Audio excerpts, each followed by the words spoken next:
Welcome back to the Dry Fast podcast and testimonial. Today is April 18th, Dry Fast day number 2, morning time. The goal, Lord willing, is to reach day 14. I am so grateful to Yahawah and Yahawashi for allowing me the time and space to do this and to be able to share this experience with you. My hope is that this content will be helpful to you in your walk and inspire you, as well as others who may not have tried dry fasting before, to seek our Lord Yahawah and Yahawashi in this way. It works. Speaking from personal experience, the longer dry fasts make all the difference. The shorter ones helped too, but those were for the purpose of building me up to the point where I could do the longer dry fasts beyond 7 days. I used to be one of those people that if I skipped a meal, I was pissed and I thought the world was going to end. So to fast for even one day and deny myself the pleasure of food was a radical concept for me once upon a time. Do I like going without food? No, I don't. Do I like losing weight to the point where I look like a Victoria's Secret supermodel? Nope. Hate it. But I'm doing this to please my God, Yahawah, first and foremost, who has given me everything and given me my life back. Thank you. So, how am I feeling the morning of day 2? The crankiness factor is definitely turned up a notch, which is to be expected. So it's something I just need to be aware of when I'm interacting with other men and women. I remind myself that this way of living, the irritability, the grouchiness, that used to be the norm for me. It was my modus operandi, and I don't want to be that person anymore. When I look back, I have come so far from where I was before. Through fasting, through liver flushing. It hasn't always been easy, but I am grateful to the Lord for making that happen. Almost imperceptibly this morning, in contrast to that, I'm feeling a little bit more of a vibrant version of myself, very slightly. This will really start to manifest towards the end of the dry fast as the mold and the fungus inside my body increasingly goes into a hibernation or stasis type of mode, after which hopefully my body will have the resources to eliminate it, but more on that to come. I slept 6 hours. It was broken up into 2 3-hour chunks. I was up for about 3 hours in between. So I just laid in bed listening to King David's Psalms for a while. That helped. Then I got up and did some work. It's to be expected. I'm not tired. I'm just feeling a little bit restless, if that makes sense. Again, it probably won't if you haven't dry fasted before. I had a dream that I broke the dry fast. In the dream, my brother was visiting, and I cooked up some eggs for him or whatever and tasted the food before giving it to him. And I knew I did something wrong in the dream, but I was like, well, damn, I might as well just keep eating and drinking, and so I did.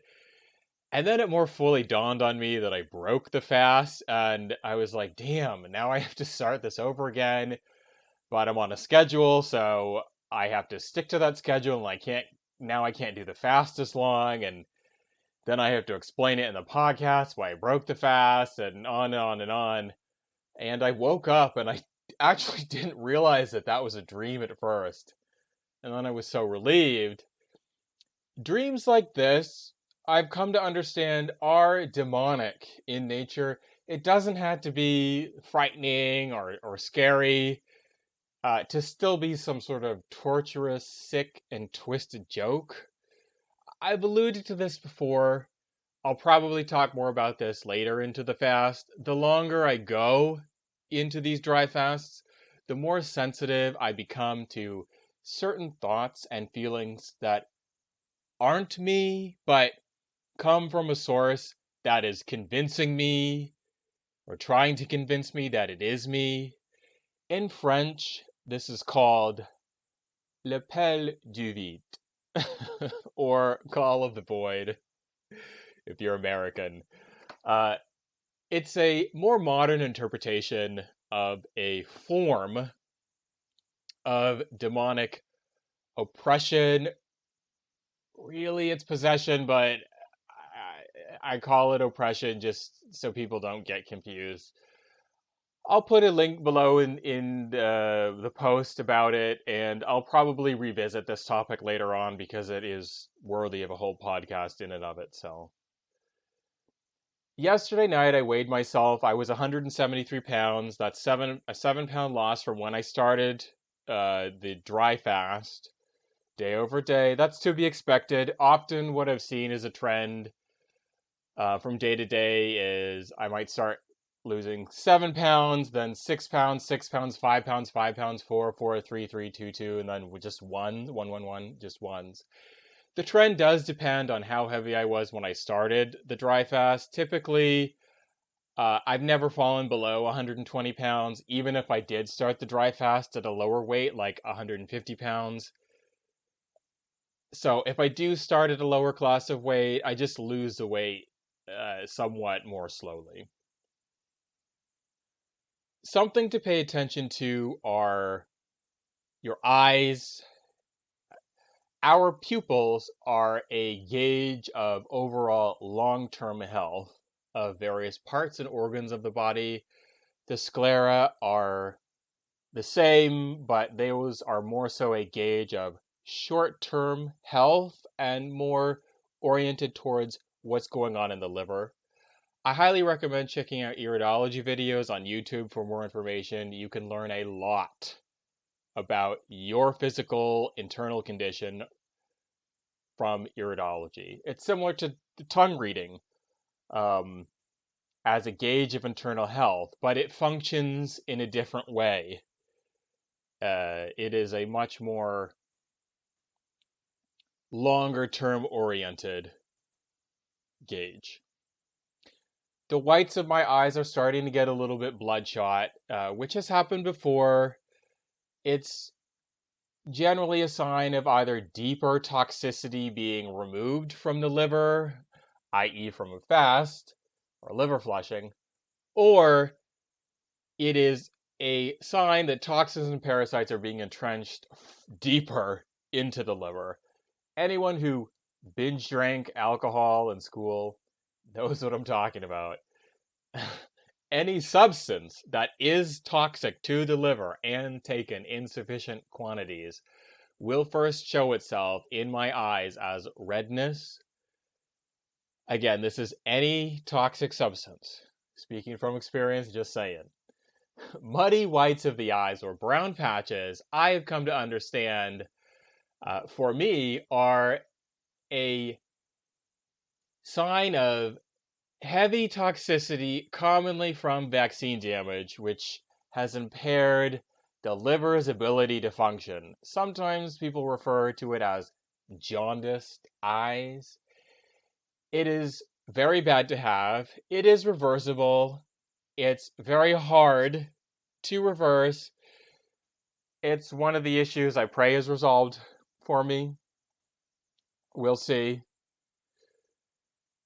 I can ever so slightly see the beginning of the dehydrated, sunken eye look, which I usually don't get until around day 5 of a dry fast.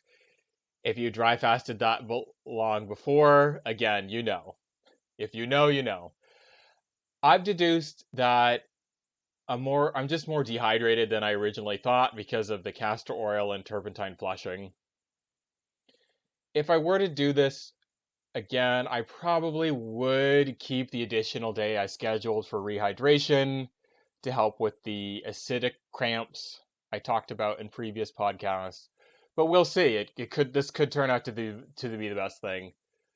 It does feel like there is waste or stool that is sitting in my intestine that needs to come out, but I probably won't defecate or pass stool for another couple of days, which is frustrating, but I'm not stopping the fast now, especially after that hellish, tormenting dream I had.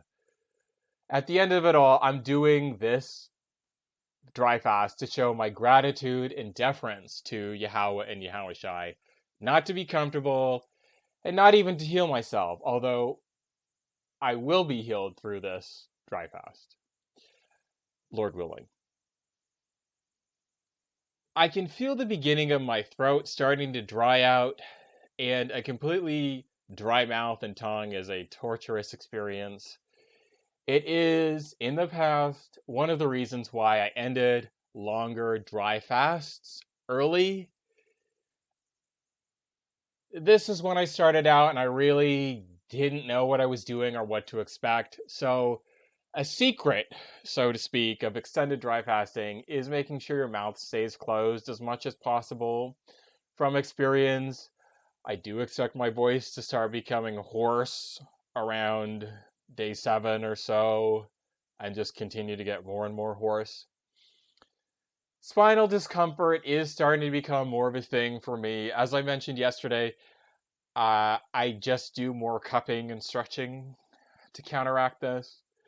In the past, this discomfort usually didn't occur much later into the dry fast, so I take it as a sign that enough of the pre-existing toxicity level in my body has been reduced to the point where my spinal column is now the main focus of detoxification. Yesterday I urinated twice, once in the morning, once at night. I've already gone twice this morning. I'm not expelling very much fluid at all. It is a light orange and a little cloudy, so it's signaling that it's much more concentrated than it normally is, owing to the castor oil flushes. In a few days, it will become dark, amber, almost brown. It will be very acidic.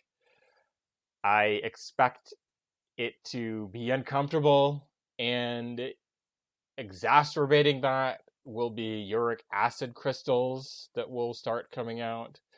Those are known as another type of kidney stones. This was, I think it was like the last time I dry fasted. This was one of the reasons why I stopped early. I'm kind of dreading this stage a little bit, but we'll see. Breathing wise, my sinuses are quite clear, which is a good sign. It's a sign that surface level congestion in the liver has been addressed. This is not to speak of the deeper stagnation and toxicity and stones which are now being brought forward, mind you. The deeper stagnation being much more noticeably reflected in the sclera of the eye as more of a dullness and brown discoloration, in my case, vaccine damage. To be a little more technical, there is an excess of bilirubin circulating in the body that the liver, such that the liver is impaired and overtaxed to the point where it cannot detoxify it like a healthy liver would.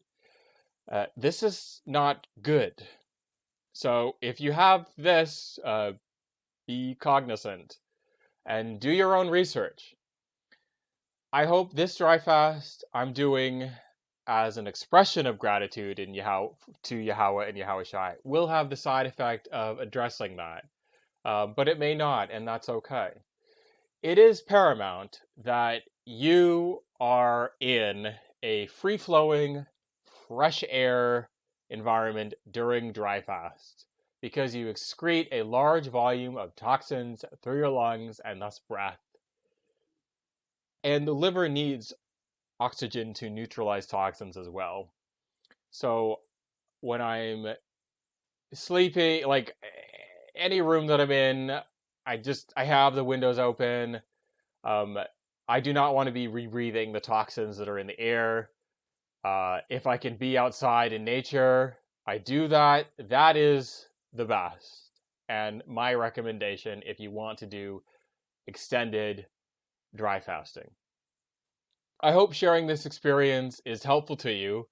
I'm glad to be able to share it. I'm glad that you are investing your time to listen. And Lord willing, may this be helpful to you. Thank you for joining me here on my Dry Fast podcast. And I look forward to speaking with you in the next audio update.